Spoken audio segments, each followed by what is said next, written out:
When are we ever going to use this? From rookie teachers to 30-year veterans, anyone who's spent time in a classroom has probably heard that phrase.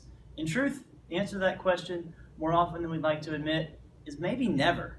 I know a lot of adults who haven't diagrammed a sentence, found the area of a triangular prism, or predicted their offspring using a Punnett square, or written any essay with a thesis statement and supporting details since they were in school themselves. A deeper answer to that question, though, may also be always. While we endeavor to teach all sorts of specific and important topics, we have a bigger purpose during most of those lessons. More important than conjugating verbs and dissecting owl pellets is the ability to begin a task, see it through to the end, and take pride in the result. That's a skill and a trait that psychologist Angela Duckworth identifies as grit. She defines grit as passion and perseverance through any and all tasks. That's a big concept to teach to teenagers and preteens, but it's an important one.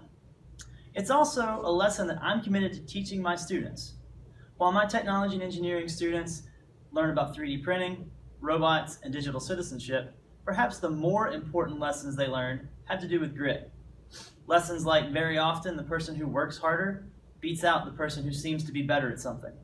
Or that failure is not only an option, it's an important part of the learning process. Or that something that kind of works can be made so much better with just a little bit more effort.